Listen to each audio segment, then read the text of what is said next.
that bitch off! How we're going to my review of Dunkirk, directed by Christopher Nolan, a World War II thriller that follows a young British soldier among the 400,000 something men who have been left stranded in the seaside city of Dunkirk, hopelessly waiting for a miraculous evacuation as German planes swarm the skies. But with the aid of those with Spitfires and watercrafts, home may just be closer than they had thought for. So Dunkirk is written and directed by the one and the only Christopher Nolan, a filmmaker who's known for bringing us such films as Memento, Insomnia, The Prestige, Interstellar, and of course, Inception and the Dark Knight trilogy. And like a lot of young film enthusiasts, I do credit The Dark Knight for being my first real introduction to the idea of filmmaking being something artful and just being something overall exciting.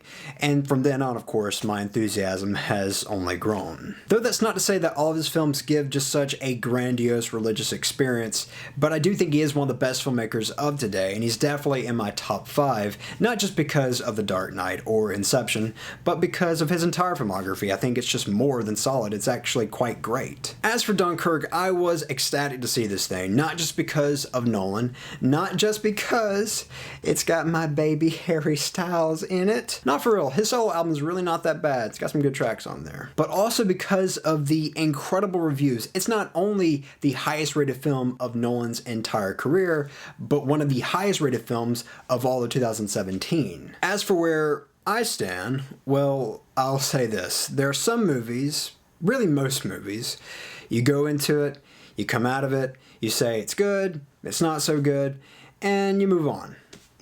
Dunkirk is not that kind of film. What Nolan and his crew have done here is create an experience, something that mesmerizes throughout its entire 2-hour runtime and stayed with me well on after walking out of the movie theater. I mean, this is a week from now since I've seen the movie, and I'm still thinking about it. Dunkirk might be Nolan's most simplistic film, but it's certainly his most mature, his most sophisticated, his most artful film in his entire filmography. At least it is, in my opinion. Now, one thing that I should warn about Dunkirk is that it has a unique plot structure. The Battle of Dunkirk is told with 3 different perspectives at 3 different points on the timeline, with the movie switching back and forth. You have the land, also known as the Mole, which has the time span of an entire week.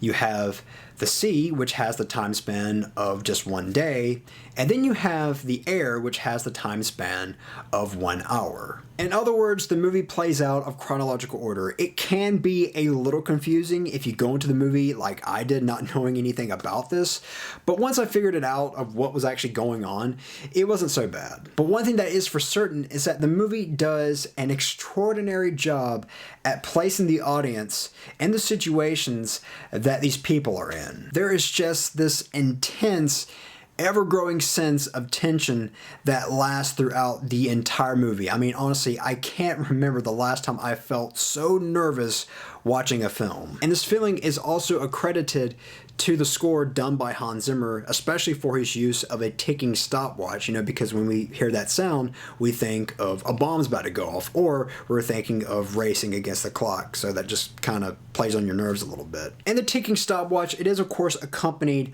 by just these incredibly nasty, sinister sounding compositions, of course composed by Hans Zimmer, but work incredibly well in contrast to these 2 dudes' contributions to the score. I can't pronounce their names, I'm sorry. And of course, there's also Nolan's always brilliant sound team that offer a sound design that is just chill-inducing, especially when the German planes come whizzing by, picking off soldiers like actual mechanical predators of the sky, because the movie never once reveals a single face piloting these planes. And since I'm on the subject of planes, technically Dunkirk is a great cinematic achievement in terms of raw practical set pieces. In other words, no green screen, no CGI, real planes, real ships, real locations with flesh and blood involved. All of which were shot using IMAX cameras, the best cameras in the world, which isn't an easy feat given the weight and the clunkiness of these things. These things are 60 pounds. I can't imagine lugging these things around all day because there's a lot of handheld camera work here. In other words, there's a good reason why you don't see many movies shot in IMAX or shot with 65mm. And the cinematographer here is Hoyt van Hoytema, who did do Christopher Nolan's last film, Interstellar. But the cinematography, much like Interstellar, but I would say even maybe more so here, is just this magnificent visual feast of gargantuan scale and depth. I did not see this movie in IMAX, however, although I wish I did if it were not like fucking 4 hours away. But still, even in a regular theater, it looks very much impressive. This is real old school bare bones filmmaking, something that you don't see very often in general, and something that you quite literally don't see at all in blockbusters anymore. I mean, the guy, meaning Nolan of course, even used cardboard cutouts of soldiers for these wide landscape shots on the beach.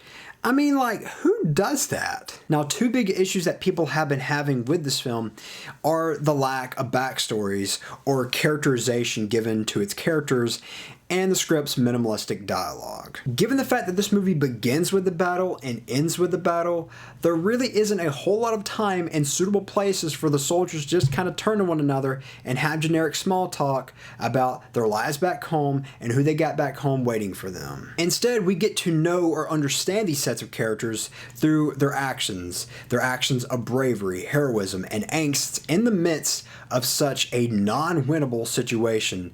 This is a very naturalistic observation of war minus the gore. That kind of rhymed. People die and it's cold. There aren't any heroes' deaths.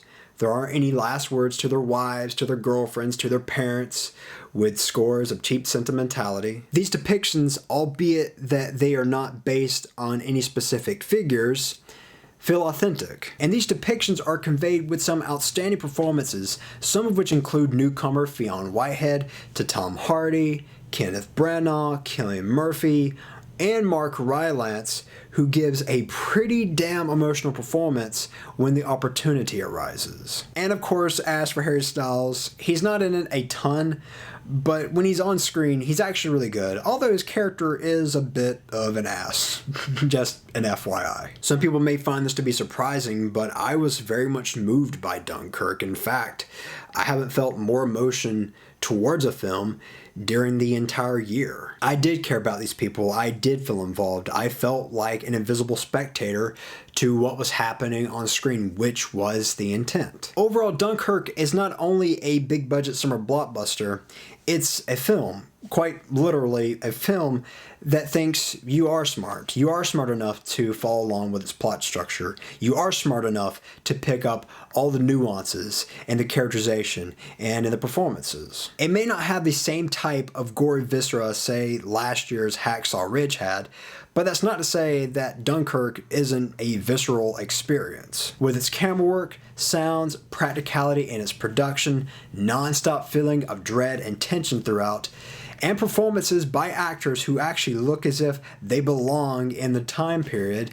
this is incredibly visceral. And it's also completely void of that ABC Family / Nicholas Sparks first act of Hacksaw Ridge that is just not very good. Dunkirk is a masterpiece, so of course I'm going to give Dunkirk a 5 out of 5.